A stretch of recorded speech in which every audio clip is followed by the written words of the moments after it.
Good evening and welcome to SVGTV News for Tuesday, June 24th, 2025.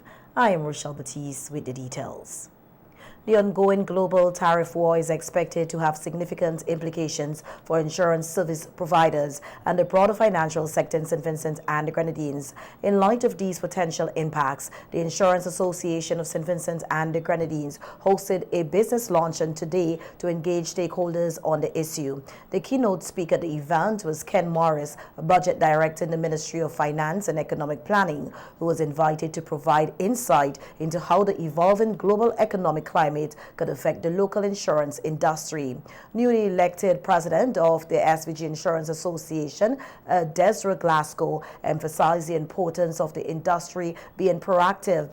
We live in a world where decisions made in foreign capitals have direct consequences on small economies like ours. Disruptions in trade, shifting tariff policies, and other financial uncertainties can affect everything from cost of goods to economic growth. A ripple effect that no sector, including ours, can ignore. As the landscape changes, we must consider how we can change to adapt, whether it be in our strategies, risk models, or policy frameworks. These challenges call for thoughtful analysis and a collective strategy, and today's session is part of that response. From the insurance perspective, we highly believe that by promoting forums of this nature, that we are able to continue to strengthen and promote the excellence in insurance practices, and also to engage the public in discussions that are relevant.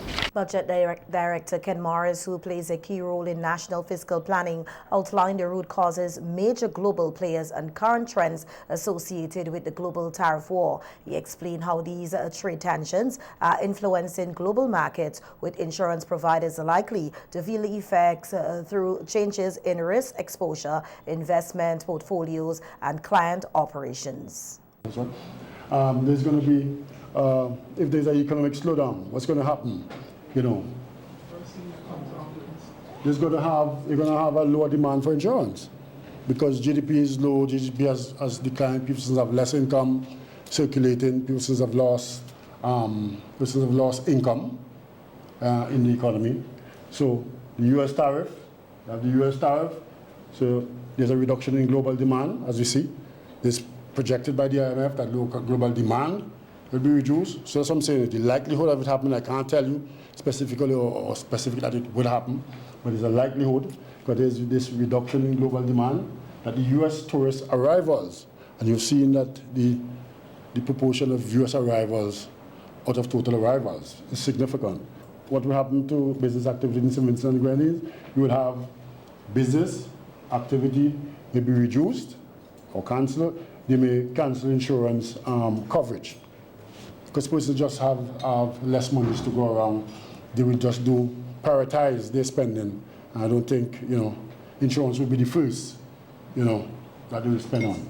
Morris also urged local insurance providers to collaborate more closely, not only to protect themselves from external shocks, but also to enhance public education on the importance and value of insurance in St. Vincent and the Grenadines. Today's launch marked the second in a series of business forums aimed at addressing topical issues affecting the insurance and financial sectors. The event brought together representatives from commercial banks, credit unions, and insurance companies, all working together to strengthen the resilience of the financial sector amid global economic shifts. The Insurance Association of St. Vincent and the Grenadines plans to continue these conversations as part of its commitment to supporting a stable, well-informed, and future-ready financial services industry. A bill to allow for the sale of depreciating, volatile, or high-maintenance seized assets was passed in Parliament yesterday. The legislation, formally titled An Act to Permit the Sale of Depreciating, Volatile, or Costly to to maintain assets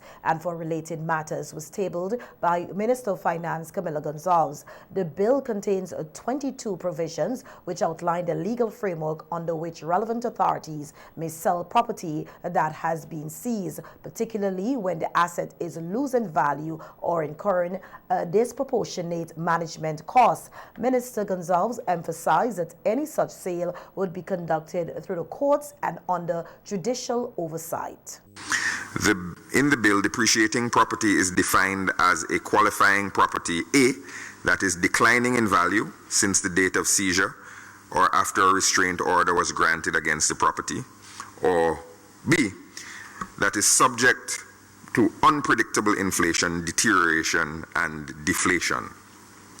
A qualifying property includes vessels, vehicles, virtual assets, machinery, equipment, and securities.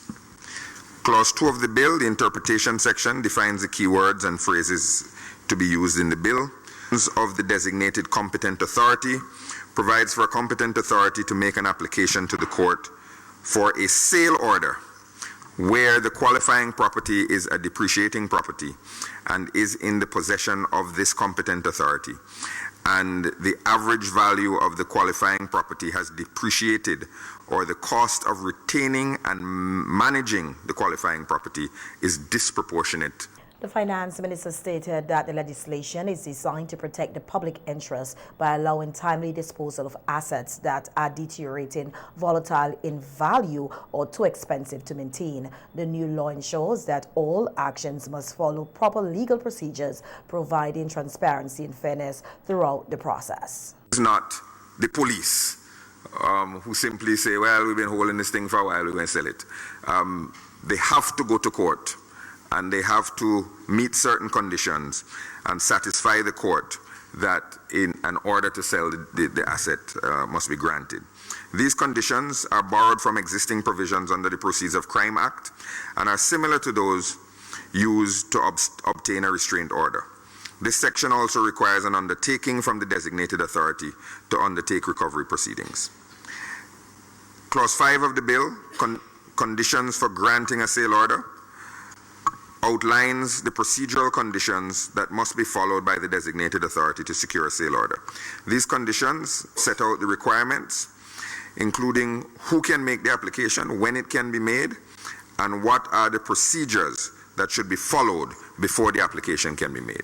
Minister Gonzalez also pointed out that the bill includes provisions to protect individuals who may have claims to the seized property. If a court later rules in their favor, they will be entitled to receive the monetary value of the asset sold. At a fire sale price, it has to be sold at a price or a number approximating its market value, and the money gained from the sale of the asset is stored in an interest-bearing account until the final resolution of the case. So if you sell your boat, and let's keep using the boat as the example, and it's sold, that the money it is sold for will go into an account.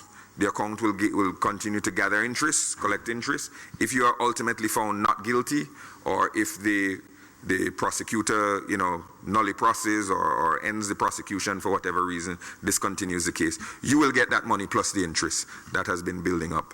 And if you are found guilty, obviously the state retains the money, and there are provisions for appeal. The new law aims to modernize asset management procedures and prevent wasteful losses in value while ensuring that legal rights are upheld throughout the process. In other local news now, we hear that 21 housing lots have been identified on Union Island to assist residents who were displaced by Hurricane Beryl in July 2024. The lots are expected to be officially transferred to the Ministry of Housing within the next 2 weeks, after which the necessary administrative systems will be established to facilitate housing development. The announcement was made in Parliament on Monday by Minister of Housing Dr. Randu Brewster in response to a question from Member of Parliament for the Southern Grenadines, Terence Oliver. Oliver sought clarification on how much land had been purchased for reconstruction purposes and the specific locations involved, particularly for residents in the Grenadines who lost their homes in the storm. Dr. Brewster confirmed that the government had allocated funds in the supplementary budget passed after Hurricane Beryl for both the purchase of lands and prefabricated homes to support the recovery effort. He emphasized the urgency of the housing response now that the 2025 hurricane season is on the way, highlighting that 151 individuals are still living in public shelters while others remained in government-funded guest accommodations. The housing minister noted that while his ministry is spearheading the resettlement and rebuilding process, the Ministry of Transport and Works, which oversees state lands, is working in tandem through the Office of the Chief Surveyor to identify suitable parcels of housing development. However, he acknowledged that Union Island has presented particular challenges regarding available land for reconstruction. In Myro, there is no public shelter on Myro. Myro, as a matter of fact, is, you can say, is over 90% completed as it relates to the rebuilding of the Hurricane Beryl. Canawan is in a similar position, but Union Island is where we are getting or facing the challenges. Madam Speaker, we, through the Chief Surveyor's Office, first we had to identify whether there were available government lands before we can move forward with purchasing. And in Union, and I'm sure the Honorable Member would be happy for this information, the Office of the Chief Surveyor, they were able to identify 7 lots at Bajan Corner and another 14 lots in Ashton above the old police station close to the water catchment, bringing this to a total of 21 lots. So we have identified thus far some suitable lands, and as we speak, the Chief Surveyor and his team they're in Union Island today, finalizing the designs so that we can move swiftly with these lots.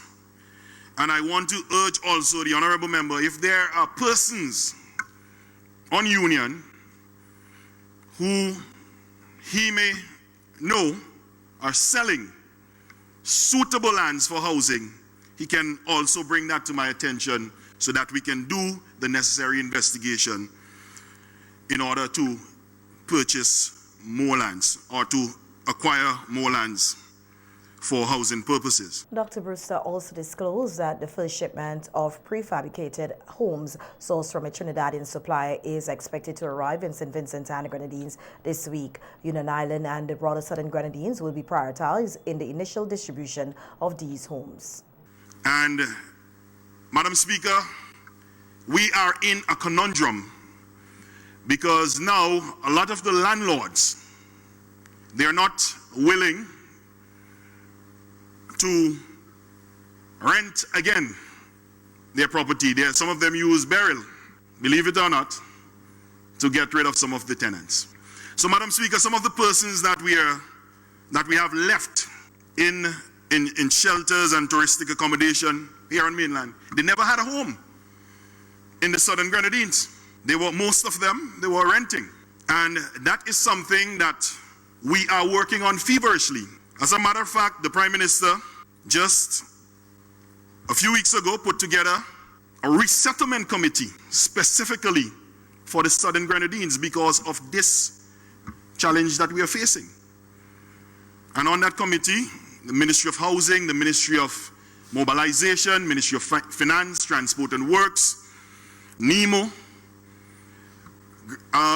Grenadines Affairs, we are all meeting. We had our first meeting last week, and we have a follow-up meeting this week. So we are working feverishly to see how best we can deal with persons who didn't own a home before, to see how best we can help them to get back to some level of normalcy.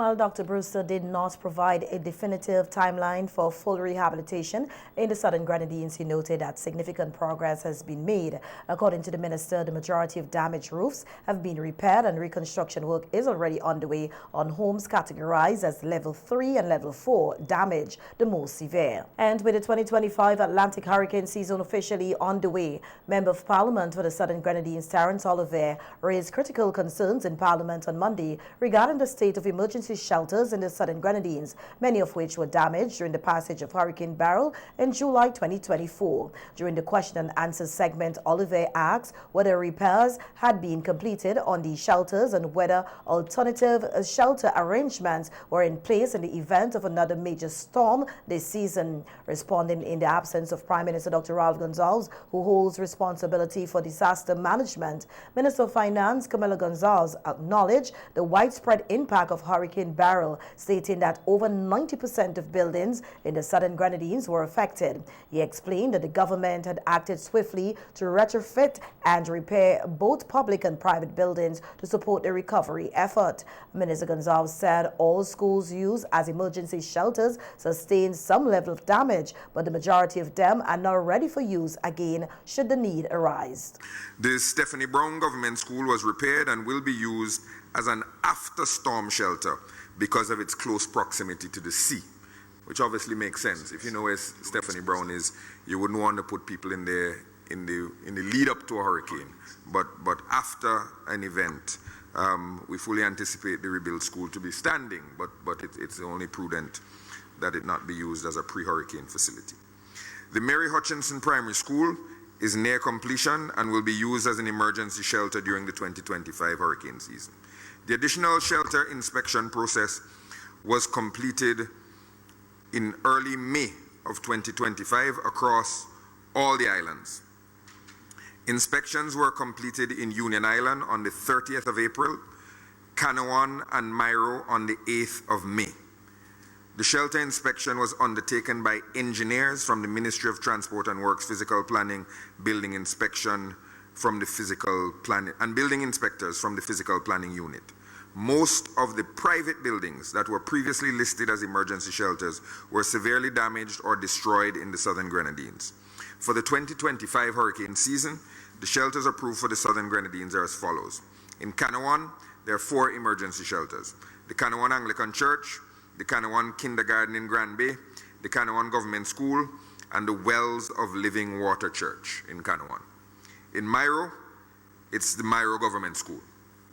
In Union Island, the 3 emergency shelters are the Learning Resource Center in Ashton, the Mary Hutchinson Primary School in Ashton, the Union Island Secondary School, and as I mentioned earlier, Madam Speaker, the Stephanie Brown Government School, which will be used after the fact as a shelter if required.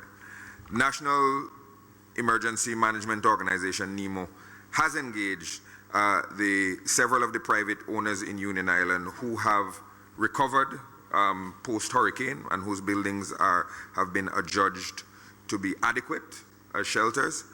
And the NEMO is engaging them to negotiate use of those buildings if necessary. In light of the extensive destruction caused by Hurricane Beryl and lingering communication challenges across the islands, MP Oliver further pressed for details on the broader measures being taken to protect lives and support residents in the event of another major hurricane. Minister Gonsalves assured the House that the government of St. Vincent and the Grenadines has been strengthening its disaster preparedness and response capabilities. He said that they have undertaken significant work in the area of disaster readiness, which includes the establishment of satellite emergency warehouses across the country to ensure that food, water, and other essential supplies are readily available during an emergency. He emphasized that recovery work is ongoing in the Southern Grenadines and includes the retrofitting of homes and public buildings, restoration of electricity, enhancement of water storage capacity, and efforts to build overall community resilience. The National Emergency Management Organization has been working with several agencies to continue the capacity building across the islands of Union Island, Myro, and Canouan. Madam Speaker, during the month of May, and in collaboration with the St. Vincent and the Grenadines Red Cross, capacity building sessions were held in each of those islands to train persons to support the preparedness and response to various hazards. In Union Island, a shelter management training was conducted to increase the cadre of persons that will be needed to manage emergency shelters. And logistics and warehouse training was conducted following the impact of Hurricane Beryl in Union Island. There are several other activities planned during the months of July and August, targeting the communities and children across the Southern Grenadines. This work was started during the first week of June 2024 in Union Island with public education activities, the selection of new members of the District Disaster Committee, training in the use of small equipment such as generators and chainsaws, and school education in all of the schools on Union Island.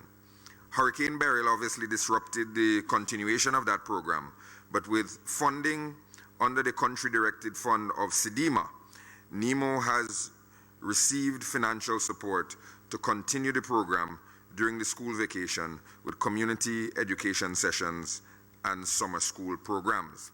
On the specific storage arrangements for emergency supplies on the islands of Canawan, Union Island, and Mairo, Minister Gonzalez noted that satellite warehouses stocked with essential supplies have already been established, and 2 additional warehouses are scheduled to be constructed in the Southern Grenadines to strengthen readiness in the event of a disaster. From 0 in 2001, we now have 8 warehouses across the country that house relief supplies. There's the main warehouse in Camden Park, currently being retrofitted under the Volcanic Emergency Eruption Project, the VEEP, and the scheduled completion is next month. A temporary warehouse is currently being used. There's a satellite warehouse in Sandy Bay at Noel. There's a satellite warehouse in Georgetown. There's a satellite warehouse in Mesopotamia. There's a satellite warehouse in Rose Hall. There's a satellite warehouse in Beckway. There's a satellite warehouse in Barley. And of course, there's the satellite warehouse that I mentioned at the beginning of this answer, the one in Union Island, which was very important. And Madam Speaker, we're not stopping there. With the support from the United States government, the construction of a satellite warehouse and emergency shelter for Mairo and a satellite warehouse for Canawan are currently being finalized. As you know, there was a little hiccup regarding a shift in policy in the United States regarding aid programs, but we have been assured that those particular warehouses, that funding remains available, and that negotiation is ongoing to complete that arrangement. In discussions with the director of NEMO, she has already indicated the need for a much larger national warehouse, and we're currently looking at suitable sites for that project. This demonstrates the government's commitment to disaster management and having relief supplies available immediately, pre and post disaster throughout St. Vincent and the Grenadines. In Union Island, the satellite warehouse, which was commissioned in 2020, was one of the few buildings that went through Hurricane Beryl unscathed. Apart from losing some solar panels, that building stood tall, a clear demonstration that we have been building and we can build in a manner to withstand a Category 5 hurricane. Hurricane Beryl, a powerful Category 4 storm, struck the Southern Grenadines in July 2024, causing widespread destruction to homes, public infrastructure, and the tourism sector. Union Island in particular suffered extensive damage, displacing dozens of families and crippling local services. The government's recovery plan combines land acquisition, temporary shelter solutions, and phased reconstruction efforts as it seeks to rebuild resilience ahead of future storms. Welcome back. In more local news now, we hear that the Ministry of Health, Wellness and the Environment is making an urgent appeal to all Vincentians to become regular and voluntary blood donors, emphasizing that a decision to give blood could mean the difference between life and death for a loved one, a friend, or even a stranger in need. In a statement issued today, the ministry notes that blood has a shelf life of only 35 days, meaning the demand for blood is a constant and cannot be met through one-time donation campaigns or temporary temporary pop-up drives alone. While blood drives provide essential short-term support, they are not a sustainable solution to what is becoming a growing crisis. One blood donor can save up to 3 lives, the ministry stated, highlighting the critical need for ongoing committed blood donations. The ministry warns that surgeries, accidents, emergency or scheduled cesarean sections and treatment for life-threatening conditions can be delayed or cancelled if blood supplies are unavailable at the crucial moment, with potentially tragic consequences. The ministry is encouraging Vincentians aged 17 to 60 years to step forward and commit to regular blood donation, pointed out that voluntary year-round donors are essential to building a sustainable national blood bank, one that ensures no family is left waiting in fear during medical emergencies. How can you help? 1, you can become a repeat donor. Donate every 3 to 4 months. 2, if you're already a registered donor but haven't given blood in the last 3 months, it's time to visit the local blood bank. 3, if you're pregnant or planning elective surgery, encourage at least 3 family members or friends to donate on your behalf before your procedure. 4, consider self-donation if eligible. Blood donations can be made at the following locations at the Milton Cato Memorial Hospital Blood Bank. You can call 456-1185, extension 4115. And the Modern Medical and Diagnostic Center in Georgetown, you can call telephone number 532-1200, extension 4386. The ministry stresses that regular blood donation is a simple, safe and life-saving act that plays a critical role in the national healthcare system. In other local news now, we hear that Minister of Tourism Carlos James has reiterated the importance of enhancing quality and service standards across St. Vincent and the Grenadines tourism industry. He said that with the steady increase in visitor arrivals, the quality of services offered must keep a pace to meet international expectations. Speaking at the official opening of Restaurant Week 2025 on Sunday at Sandals Resort, Minister James said his ministry will continue to support the industry by offering training programs, including new initiatives beyond those provided during Restaurant Week itself. In fact, when we started our Restaurant Week a few years ago, we insisted that we will add elements of training to the activities which we are having as part of our gastronomy tourism. And I want to indicate to the President and her team that from August of this year, we will facilitate the training of frontline staff who will be joining us. We have some trainers coming from Cuba. They will be joining us here in St. Vincent and the Grenadines, as well as some training specialists from Aquila, which is the development partner group of the Florida Caribbean Cruise Association. They will be here with us in August to conduct some training. What is important is the collaboration from all of the stakeholders, everyone working together to ensure that we continue to lift the bar and the standard and the quality of the tourism product in St. Vincent and the Grenadines. As part of Restaurant Week 2025, 2 overseas-based Vincentian chefs have been invited to participate and share their expertise. One of the featured chefs is Janice Adams, also known as Chef Janice, who currently resides in the United States.